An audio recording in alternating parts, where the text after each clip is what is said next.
Welcome to the deep dive. Today, we're diving into something I know a lot of you are really interested in: confidence.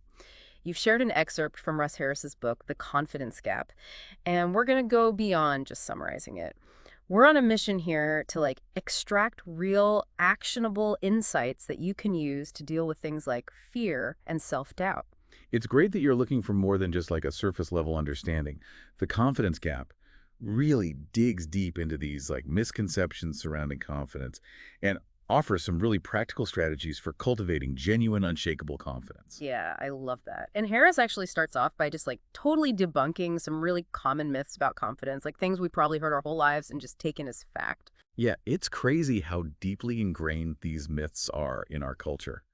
Like, for example, how many times have we heard that Einstein was like a terrible student? It's often used as a way to like inspire us. If even Einstein struggled, then anyone can achieve anything, Yeah. right? But the truth is, Einstein wasn't a bad student overall. He actually excelled in math and physics, even scoring above 80% in his final year. Wow. Okay. That's a real myth buster. It makes you wonder what other so-called facts we've been carrying around that are actually holding us back. Totally. And another one is the idea that we only use 10% of our brains. This is completely false. Scientifically speaking, we use all of our brains every single day. Okay. That one I knew was a myth. But there are some that are a bit more insidious, I think. Like the myth of positive affirmations. Like the idea that just repeating to ourselves, I am lovable or I will succeed, will magically boost our self-esteem. Right. And what's interesting is that research has actually suggested that for people with low self-esteem, this can actually have the opposite effect and worsen their mood. Hmm. That's so counterintuitive. It seems like something that should help, but it can actually backfire. So, what does Harris suggest we do instead of relying on these myths and misconceptions? Well, he introduces this concept called the confidence gap, which is basically the belief that we need to feel confident before we can take action. It's Hmm. this idea that we need to wait for this like magical surge of confidence to wash over us before we can even try something new or challenging. Yeah, I can definitely relate to that feeling. It's like waiting for permission to go for it, but the permission never seems to arrive. Exactly. And think about it this way. If Nelson Mandela had waited until he felt completely confident and completely free from fear before taking action against apartheid, well, history might have looked very different. That's a powerful example. It really highlights how waiting for confidence to just appear can be so incredibly limiting. So, are you saying that we should just act without any regard for our feelings of fear or uncertainty? Not exactly. It's Yeah. more about recognizing that actions of confidence come first, and then the feelings often follow. It's a shift in perspective. Instead of waiting to feel confident before we act and then allow that feeling of confidence to catch up. So, it's like we're building confidence through action rather than waiting for it to just magically appear. Precisely. It's a much more proactive and empowering approach. Okay. I'm starting to see how this works, but what about fear? Isn't fear like a sign that we're not ready or that maybe we should hold back? That's where Harris's perspective on fear is really insightful. He explains that fear is a natural evolutionary response. It's like a built-in survival mechanism, not a weakness. He uses this really vivid image of a mammoth charging at our Oh, ancestors. wow. Yeah. I can just picture that. Talk about a fear inducing situation. Right. Imagine yourself suddenly face to face with this creature 3 times your size, with tusks ready to go. Your body's flooded with adrenaline, your heart's pounding. That's the fight or flight response in action. It's not a sign of weakness, it's what kept our ancestors alive. So instead of seeing fear as this enemy that we need to conquer, maybe we can actually reframe it as a signal that we're on the right track, that we're pushing ourselves beyond our comfort zone. That's exactly the idea. And what's fascinating is how top performers actually use fear to their advantage. They see it as a source of energy, something to harness and channel into their performance. Think of athletes, musicians, actors, they all feel fear, but they learn to work with it, not against it. That's a really interesting perspective. It takes the focus off of trying to eliminate fear, which is probably impossible, and instead puts it on learning how to manage it and even use it to our advantage. Exactly. And one of the key ways to do this is by understanding how our minds work. Harris talks about all these thoughts that we have: memories, images, emotions. He groups them all together under this acronym EMITS, which stands for emotions, memories, images, thoughts, and sensations. That's a helpful way to remember all the different things that can be swirling around in our minds. But how do we actually start to gain control over all of that mental chatter? That's where it gets really interesting. Harris dives into this idea of taming the mind. And he points out that Our minds have a natural negativity bias. They're constantly scanning for threats, for what could go wrong. But here's the good news. This negativity bias is completely normal. It's not some personal failing on your part. Oh, that's reassuring to hear. I think we often beat ourselves up for having negative thoughts, but it sounds like it's just part of being human. Absolutely. And Harris even uses a humorous Zen master parable to illustrate this point. It goes something like this. A novice monk asks, "How do I find the greatest Zen master in the land?" And the head monk says, "Find the one who claims to have eliminated all negative thoughts. And if you find such a person," he says, "you'll know they are not the one you're looking for." That's a great story. It really highlights how we all have negative thoughts, even those who are considered wise and enlightened. So if we can't eliminate negative thoughts, how do we deal with them? Do we just have to live with them constantly swirling around in our minds? Not necessarily. Harris introduces this powerful concept from ACT acceptance and commitment therapy called diffusion. It's about learning to separate ourselves from our thoughts instead of getting tangled up in them. Okay, so how does that actually work in practice? It's not about fighting our thoughts or trying to suppress them. It's more about recognizing that they're just thoughts, words, and pictures in our heads, not absolute truths or commands that we must obey. So we're learning to observe our thoughts without getting swept away by them. Precisely. And one simple but effective technique Harris suggests is to take a thought that tends to hook you and repeat it to yourself with the phrase, "I'm having the thought that." For example, instead of saying, "I'm not good enough," you would say, "I'm having the thought that I'm not good enough." Interesting. I could see how that could create a little bit of distance between you and the thought. Exactly. It helps us realize that we are not our thoughts and we don't have to let them control us. So instead of being dominated by our thoughts, we can actually learn to act effectively in spite of them.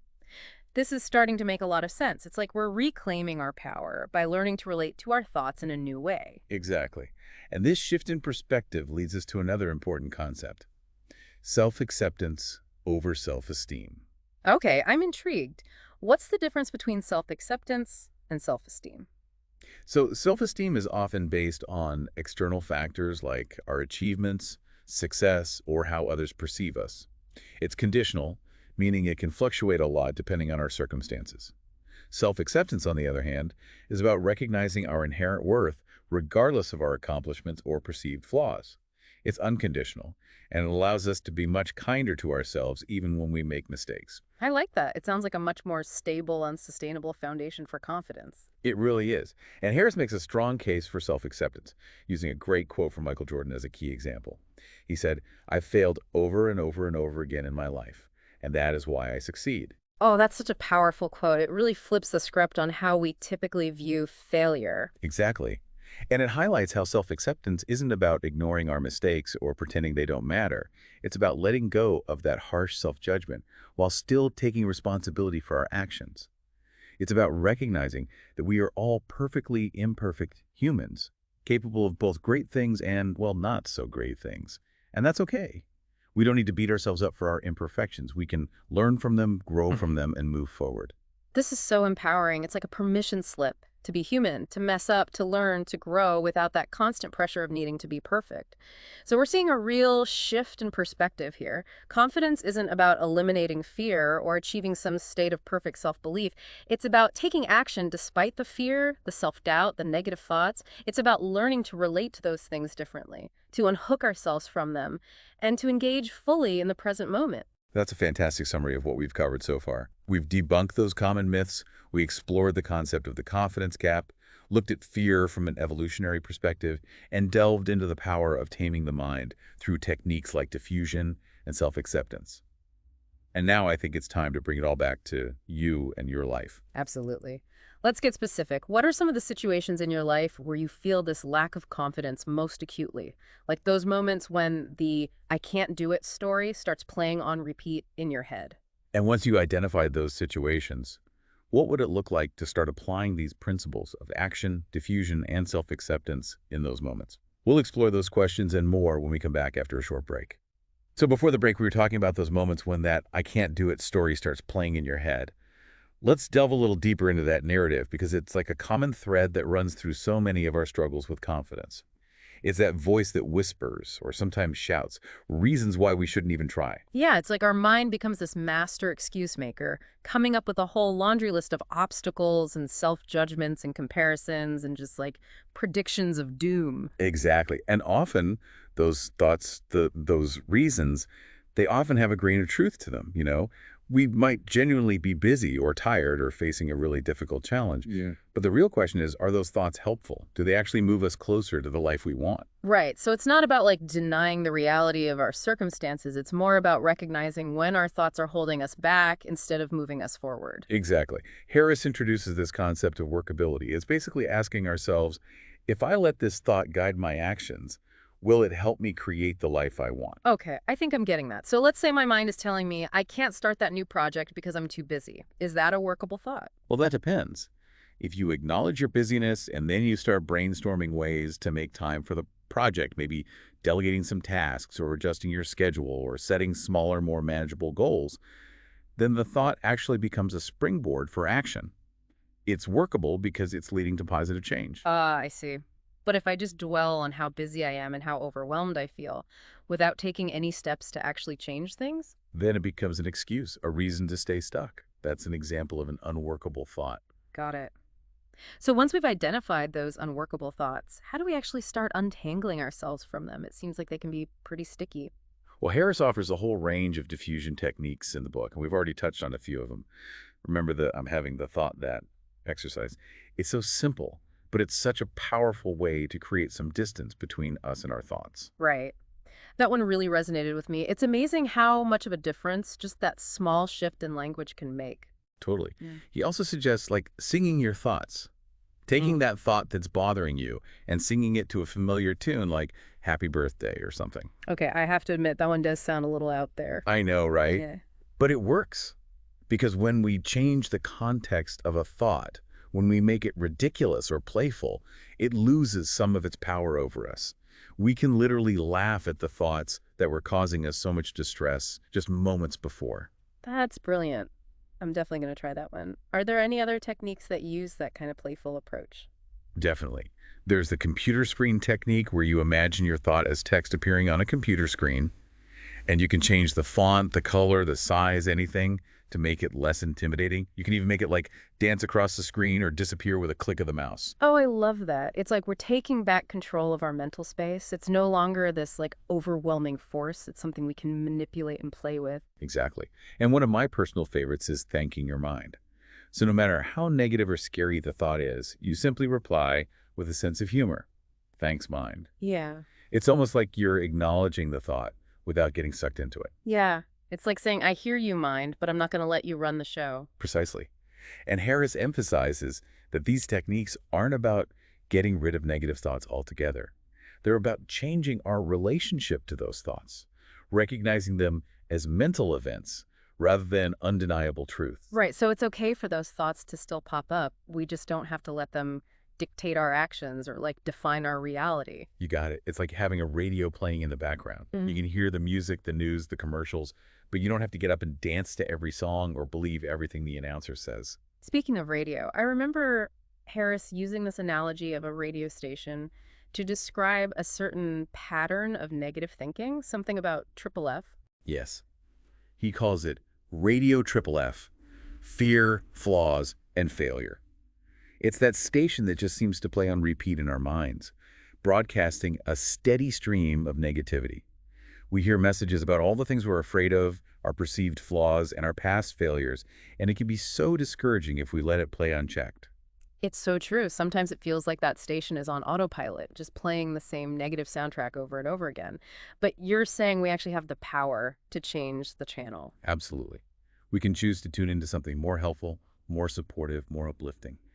And one of the most powerful ways to do that is through engagement. Okay, I've heard that word thrown around a lot in the context of mindfulness. What does engagement actually mean in this context? Engagement is about being fully present in the moment, connecting with the world through our senses and focusing our attention on what matters most rather than getting lost in our thoughts. It's like when you're completely engrossed in a hobby or a conversation or a task, you're not lost in thought, you're fully immersed in the experience. Exactly. And this ability to engage is essential for developing genuine confidence. Think about it if you're giving a presentation, but you're completely caught up in thoughts of, what if I mess up? Or what if they don't like me? Yeah, you're not going to be able to connect with your audience or deliver your message effectively or even enjoy the experience. You're too busy battling those negative thoughts to be fully present in the moment. Right. But if you can shift your attention to the task at hand, connecting with your audience, sharing your knowledge, expressing your passion, those negative thoughts lose their grip. It's like you're redirecting that mental energy towards something productive and meaningful. Exactly. Yeah. Harris calls this task-focused attention. It's about putting the spotlight on the elements of the experience that are actually relevant to what we're trying to achieve. Okay, so how do we actually cultivate this task-focused attention? Is it something that comes naturally, or is it a skill that needs to be developed? It's definitely a skill, but thankfully one that can be developed through practice. And one of the simplest, yet most effective ways to develop it is through mindful breathing. Ah, mindful breathing. I've heard about this. I have to admit, I've always been a bit skeptical. How does just focusing on your breath actually help with confidence? Well, it might seem deceptively simple, but it's incredibly powerful. When we focus on our breath, when we actually notice the sensation of each inhale and exhale, we're essentially anchoring ourselves in the present moment.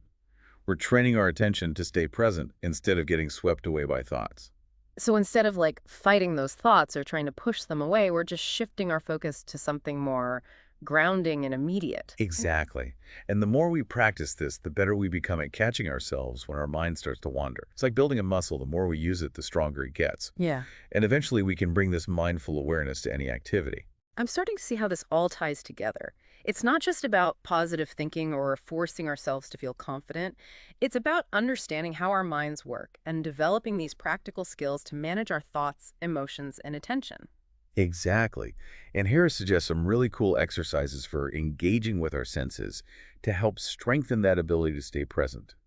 Like, for example, taking a few moments to really savor a cup of coffee, noticing the aroma, the taste, the warmth in our hands, or listening to music with complete attention, picking out the different instruments, the melodies, the rhythms, or taking a walk in nature, noticing the colors, the shapes, the textures. Oh, I love those ideas. They're so simple, yet so powerful. It's like we're retraining our minds to focus on the beauty and richness of the present moment, rather than getting lost in worries about the past or the future. Exactly.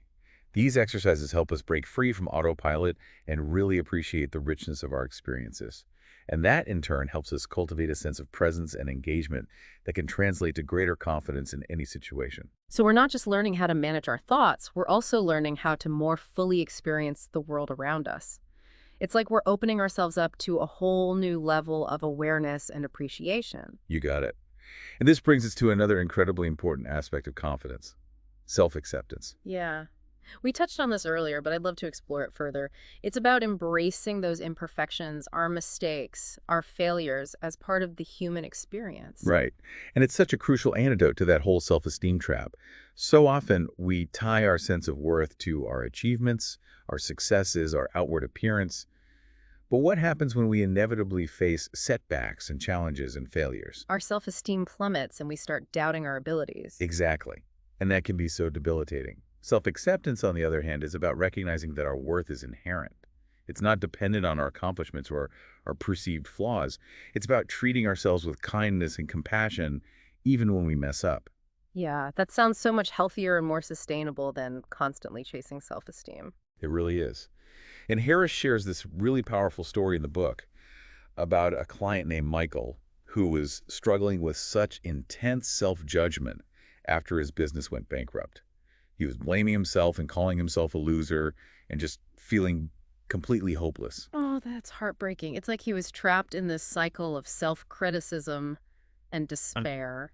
And what's interesting is that Michael was surrounded by all these people who were trying to reassure him, telling him it wasn't his fault. But I'm guessing it wasn't helping. you're right, it wasn't helping. Those positive affirmations couldn't penetrate the wall of self-criticism that he had built around himself.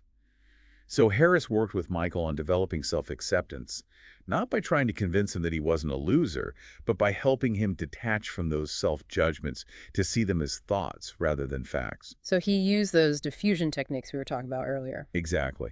And through practicing those techniques, Michael started to experience a shift. Those negative thoughts were still there, but they didn't have the same power over him anymore. That's amazing. So even in the face of a major setback like bankruptcy, it's possible to cultivate self-acceptance and move forward in a healthier way. It is. It's not about pretending that our flaws don't exist or that our mistakes don't matter. Right. It's about recognizing that we are all works in progress, perfectly imperfect humans capable of both great things and not so great things. And that's okay. We don't need to earn our worth. It's already there. Beautifully said. That freedom, that self-compassion can be so incredibly liberating. Wow. We've covered so much ground in this deep dive, from debunking myths and exploring the confidence gap to understanding fear and taming the mind through diffusion and self-acceptance. It's a lot to take in. It is, but I think the most important takeaway is that genuine confidence isn't something we find, it's something we cultivate. It's a process, a journey, not a destination. And that journey begins with taking action, even in the face of fear and uncertainty. And it's fueled by self-compassion, by embracing our imperfections and learning from our mistakes. That's so inspiring. It feels like we've been given this whole new toolkit for building confidence, one that goes far beyond those like superficial tips and tricks we often hear. Exactly. And in the final part of our deep dive, we'll explore how you can start applying these tools in your own life, taking those first steps towards creating the change you desire. So stay tuned for that. Okay, so we're back, and I don't know about you, but my head is spinning a little bit. Yeah. It's a lot, right? Like, confidence is so much more complex than we think. Absolutely. And I love how practical all of this is. But now I'm thinking, okay, how do we actually use this in our lives? It's one thing to talk about it, but how do we actually make real changes? That's the key question. And the great thing about Harris's approach is he doesn't give us some quick fix, you know? He's like, look, building real confidence, it's a process, it's a journey, it takes time. Makes sense. So where do we even begin? Well, I think the first step is picking something you want to work on, something on your life change list that maybe feels kind of scary, but also exciting, like speaking up more at work or taking on a new project or, finally starting that creative thing you've been putting off. Yeah, starting with something that both stretches us and feels really meaningful. I like that. Yeah. And once you have that goal in mind, you break it down into smaller steps. Remember, it's progress, not perfection, right? So instead of, I'm going to write a whole novel, it's like, I'm going to write for 30 minutes today. Exactly. And as you start taking those steps, that's when those diffusion techniques come in handy. Because, the second you think about actually doing something, that's when the I can't do it story might try to take over. Oh, totally. You decide you're finally going to go for that promotion, and suddenly your mind is like, nope, not going to happen. Right. Like, you're not good enough, or you'll just fail, Yeah. or everyone else is way more qualified. But remember, you don't have to buy into those thoughts. So you notice them, you kind of name them, maybe it's Radio Triple F playing again, and then you use those techniques to disarm them. Exactly. You separate yourself from those unhelpful thoughts. And then you take action anyway. Even a tiny step is a step. That's the hard part, isn't it? Like pushing past that fear, taking that first step. Oh, for sure. And it's important to be kind to ourselves. It's not always easy. But the more we practice, the easier it gets. Like building up that confidence muscle. Yes. And along the way, there will be setbacks. It's just part of it. But instead of seeing them as failures, what if we saw them as learning opportunities? That's where self-acceptance comes in, I think. Being gentle with ourselves when we don't get things perfect. Absolutely. Self-acceptance isn't about ignoring our mistakes. It's about acknowledging them, but without all the judgment. We're all a work in progress, and that's okay. We're human, after all. We're allowed to mess up and learn and keep growing. And, remember that confidence cycle we talked about? Practice, apply, assess, modify. It's a constant learning process. Yeah, and it works for anything we want to feel more confident about. Totally. So the bottom line is, just start. Take one small action, no matter how tiny it seems. It all adds up. So to our listeners out there, what's one small step you can take today? Something that maybe feels a little scary but moves you towards a goal on your life change list. Maybe it's sending that email or practicing a skill for a few minutes or even just noticing those negative thoughts and not letting them take over. Remember, confidence is a journey. It's not about being perfect. It's about showing up and doing the work. Thank you so much for joining us on this deep dive into confidence. We hope you've learned something that will help you on your own journey. And until next time, keep exploring, keep growing, and keep believing in yourself.